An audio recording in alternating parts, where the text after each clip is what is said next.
things I say to all my clients all the time is that the kind of therapy I do is the kind of therapy I do myself, you know. And you have your mountain to climb, and I have my mountain to climb. I share a lot of my own personal challenges and my own personal relationship issues and how I deal with them, how I don't deal with them. If you're wondering why I'm dressed like a cowboy today, is anybody wondering about that? I'm a little bit uncomfortable with it myself, actually. I'm playing in a band this afternoon, so it's a country band, so I go directly from here to playing. So. What do you play? I play bass guitar, bass guitar, and so this whole talk's gonna be all about me, by the way, just so you know that. I'm just kidding. Where am I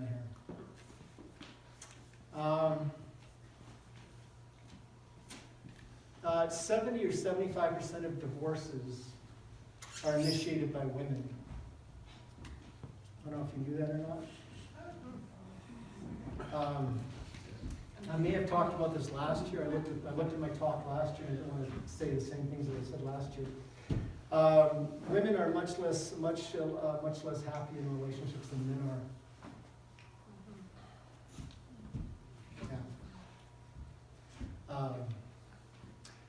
Fundamentally, over the last 60, 70 years, women have changed a lot.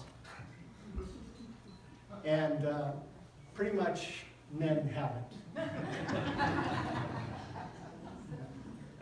Most men are using what I call 20th century relationship skills and approaches to deal with 21st century relationships. Men are not nearly as relational as women are, generally speaking. I don't want to get into this at length.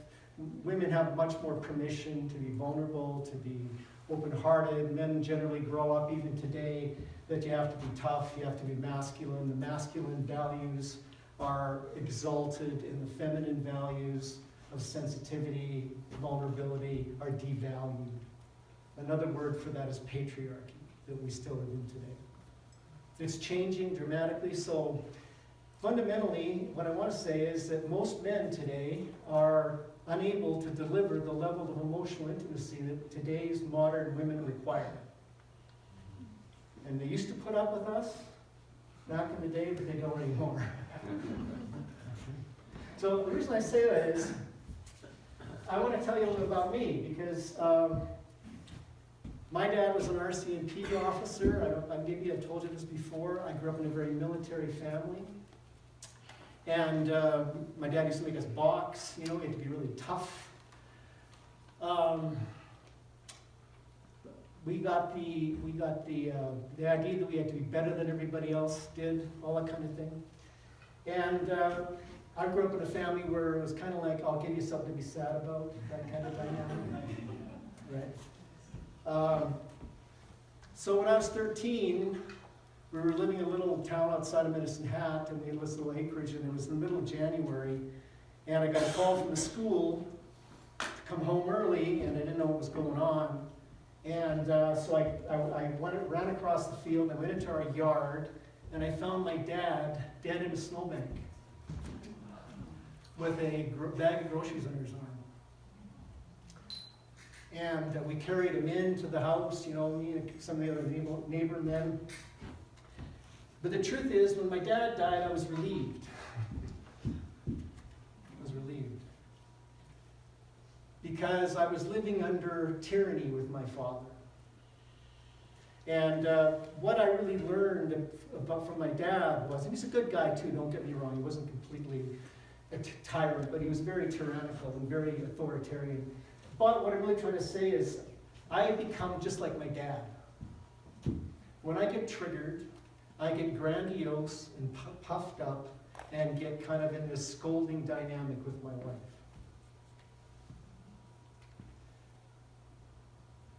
And, of course, my wife loves that.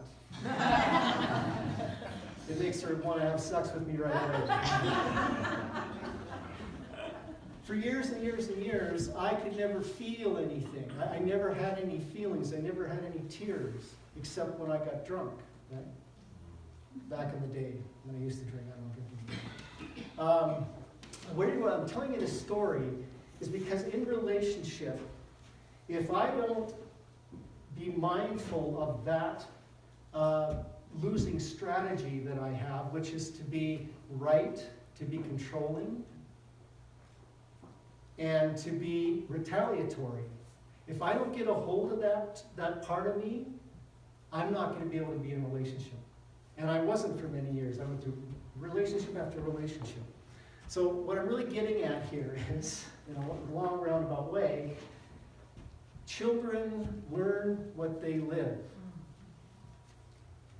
And you are the product of your family and your mother and your father and your dynamic in your family. And if you're not aware of that, if you don't work on that, you're going to have exactly the same kind of family dynamic that you had growing up. If someone in your family was grandiose and unbridled and boundaryless, you're going to probably be like that. If somebody in your family shut down and withdrew, you're probably going to be like that, or something like that. When we get triggered, and what that means is, it's not who we are. What these lovely people talk about is love and kindness and open-heartedness, and that's what this whole program here is about. That's who we really are. But it's not easy to get there, especially in intimate relationships. Because what happens is when we don't get what we want in relationships. Let me back up.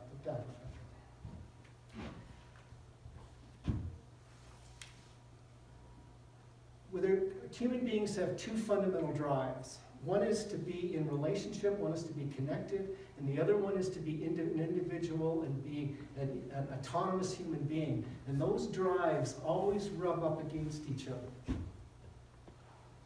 And that rub is what I call the crunch. When we don't get what we want, or someone does something that we don't want, we get triggered. We get reactive. And when we get reactive and triggered, we're thrown into one of 5 losing strategies. Dysfunctional relational abnormalities. I'll list them. I'll talk about each one of them. Are you with me so far when I'm talking about this? Yeah. Okay. See, everything is fine and dandy when it's fine and dandy. But it's not fine and dandy when we get triggered, because we literally become an adaptive child. Someone younger, and we start acting the way that we saw our parents act. And I call it the crunch, because it's this rub that then creates this entryway into acting like this when we don't get what we want. First one is being right. Arguing about who's right. That sounds simple, doesn't it? But it goes way beyond simple. We get into arguments about whose reality is the correct one. Right? What the real issue is. And we argue about it. The correct way. Anybody ever done that in a relationship? Being right. Righteous indignation. How could you say that? It's kind of like you must be an idiot to even think that way. That's not the right way to think. The answer to who's right, whose objective reality is the right one. The relational answer to that. Who cares? Seriously, who cares? Arguing about whose reality is the correct one will not get you connected and will not get you closer to each other. Being right. I have no idea where the time is, so whether I have to speed up, slow down. Control, we get into controlling our partner. Whenever you get into this mindset of getting them to do something or not do something, getting them to listen. If you really loved me, you'd do. You don't do that, so you don't love me. It's controlling your partner, either directly telling them what to do or not to do, or indirectly. Passive manipulation and passive aggressiveness. Trying to get them to do what you want them to do. My wife tried to get me to be a vegetarian for many years. And she actually succeeded. But it was a hell of a battle for a while. I didn't know about these 5 losing strategies back then. Controlling your partner. The third one is unbridled self-expression. I just need to tell you how I feel. Blah, blah, blah, blah, blah. No, also known as the barf bag, if you will. This is one of my favorites.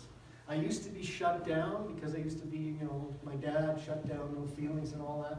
Then when I finally opened up, I have to now shut down. I have to shut up because I have a tendency to overshare with my wife. Right? Unbridled self-expression. Spew, and there I feel much better.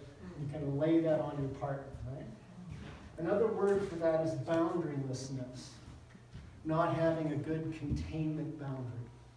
That's the boundary that says, how is the other person going to take this when I say this? Am I angry right now? Am I triggered right now? Is this really true for me? Is this the right time to bring this up? That's a containment boundary. A containment boundary protects other people from you. A protective boundary is like an orange peel. The outside of an orange peel protects you from other people.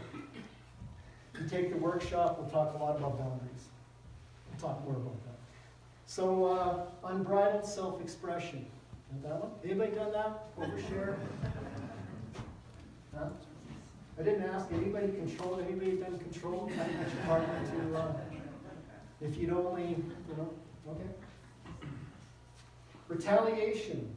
Oh, yeah.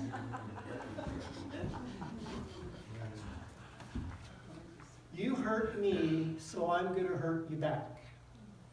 The pain that I feel justifies me hurting you back. I want you to feel the pain that I feel. Yeah? It's called offending from the victim position. You were hurt, so that therefore gives you license to give that back to somebody else or your partner. Would anybody retaliate or that? You want to say no? Withdrawal. Number 5 is withdrawal. This is walled off, can be walled off, shut down, and superior, one up. If you do the workshop, I'm going to talk about being one up or one down, walled off or boundaryless. We're going to get into all that in the workshop. Basically, or one down, which is hopeless and defeated. You basically stop trying when you withdraw. You shut down. And of course, that's what a lot of kids learn to do, right? They just shut down. And they wall off. Anybody ever shut down and withdraw? Yeah. So, these are all patterns that we get caught up in that are guaranteed to throw a monkey wrench in the relationship.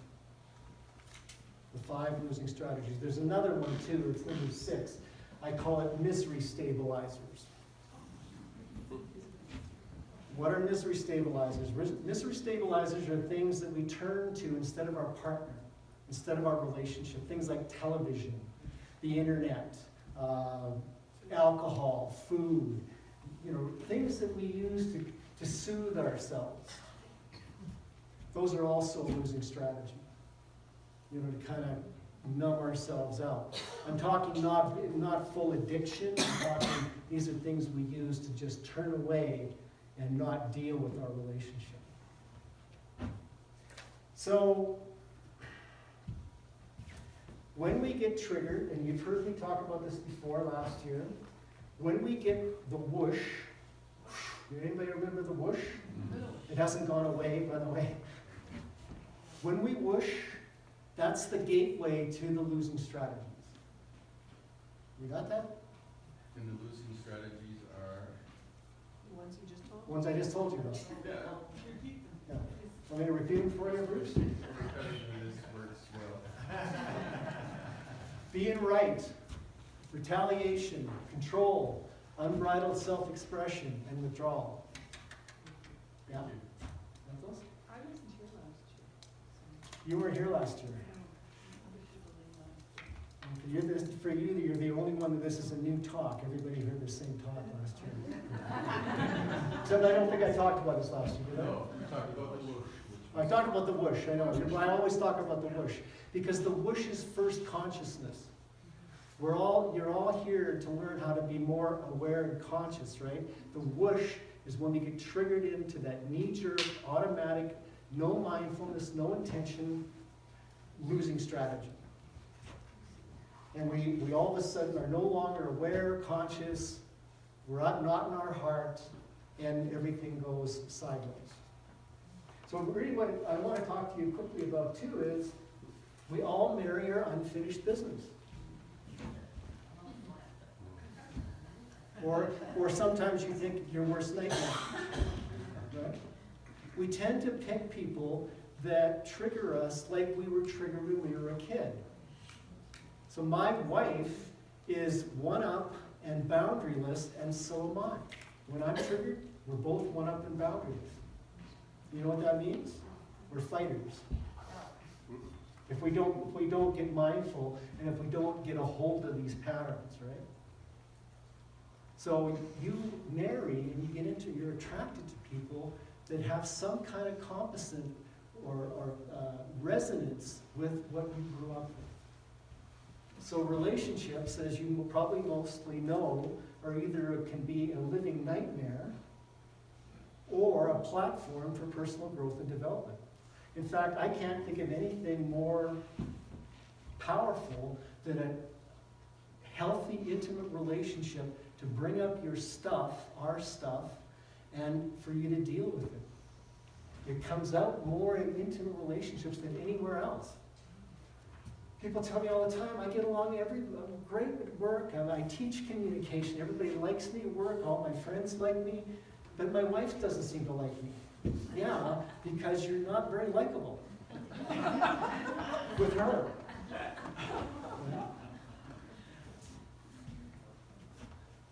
So the other thing I think is important for you to know about, and this is something I only learned, I really got into in the last 3 or 4 years, is relationships are not equal.